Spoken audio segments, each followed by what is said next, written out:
Welcome back, ladies and gentlemen. This is Mole Trap, and sorry about the little bit of a delay there. I know dead air is the devil, and you want to try and avoid that, but a little bit of technical problem there. So we are back now. We had to try and cover up the replay bar. Sorry, we forgot to take care of that beforehand. But the next game is going to be a very exciting game as well. It's a couple lesser-known players, I guess, but it should be fun nonetheless. This is going to be Saab900 versus Yayba, and you know what? Let's go ahead and just get this started.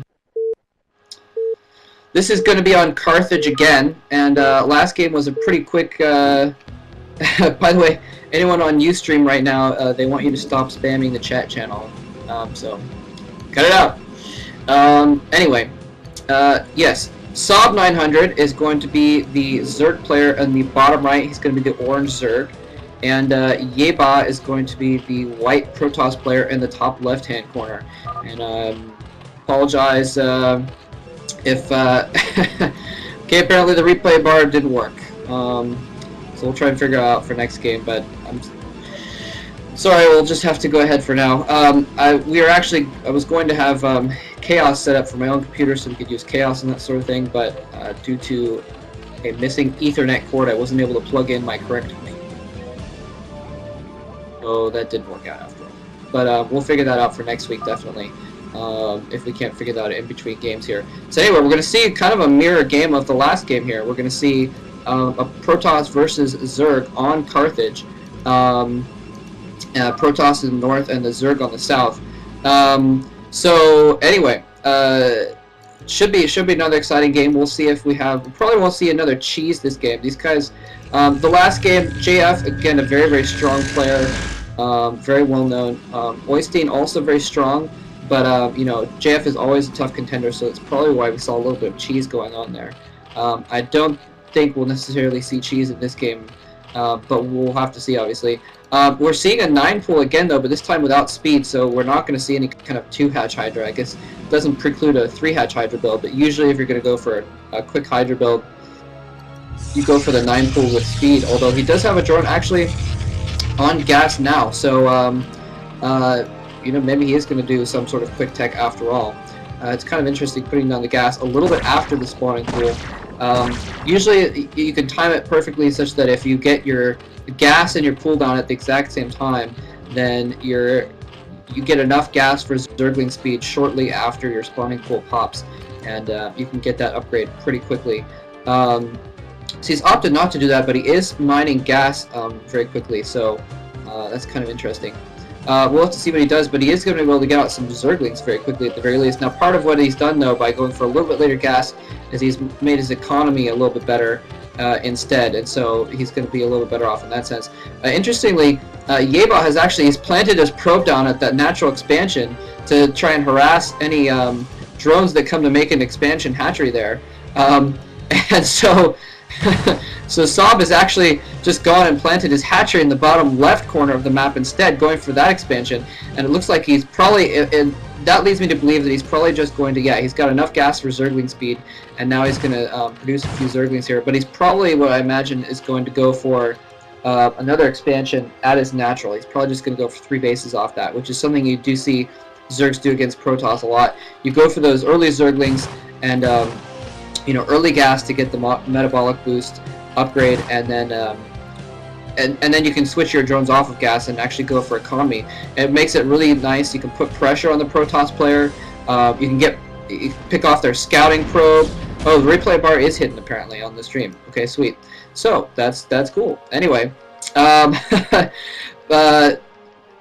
was I saying? Oh yes, so you can get your Zergling speed and put pressure on, and you can take out that scouting probe very quickly. And that's always nice. And then you can still switch over to Econ, and if you can kill off their scouting probe very quickly, then they won't know if you're switching to Econ or if you're going for a ton of Zerglings. So you know, it's very easy to catch them off guard one way or the other. We do see that Yayba, he hasn't kind of overcompensated or anything like that. He has just gone for his expansion. He's gotten his Nexus up. He's got probes mining there already, and he's starting to tech up now as well. So kind of the correct response. I don't know if he was assuming it or it's just because he saw he had that probe alive for a while, so he was able to see, you know, that Saab was not making a lot of Zerglings. He made some Zerglings, but he wasn't making a ton of them. And maybe he saw that other hatchery going on now, what have you. Anyway, point being, he responded correctly, and he's going to be able to go for a more longer econ game, is what it looks like it's going to turn out to. Sorry, Yayba just now getting his core down, so his tech isn't really too quick here. Even though he got that gateway down very quickly, he focused more on economy early on, and so he doesn't have a lot of tech at the moment. But from this point out, he's going to be able to just tech. And wow, Yayba getting another probe into his base, actually. And he's going to be able to scout everything going on there. So he sees that third hatchery at the natural expansion. He sees the lair going down. And he sees some... Well, I don't know if you saw those drones popping out. Now his probe is going to try and run away. Not quite going to make it, though.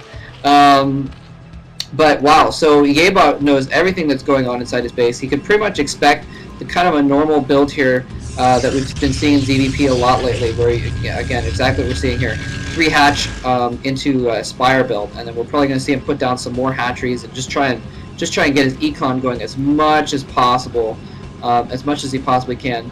And then once he's got about 5 hatcheries, he'll start making hydralisks and go for a macro game in that sense. Although, you know, that's just kind of the norm. We could see him do something different here.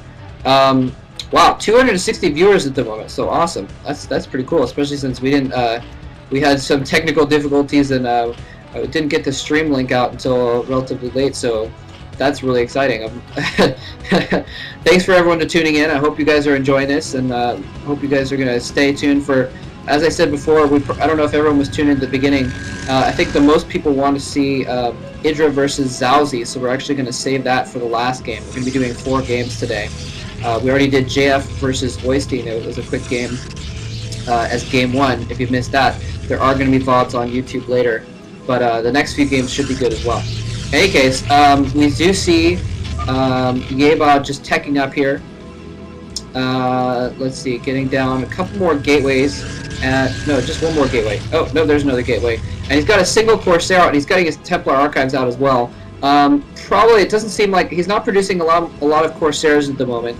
He's not getting air upgrades, so he's probably just going to get that one Corsair just for scouting purposes, just to be, you know, a little bit annoying, just to harass and kill off some overlords if he can. And he's going to go for more ground-based army is what I expect. He is upgrading weapons 1. I don't see the leg speed upgrade at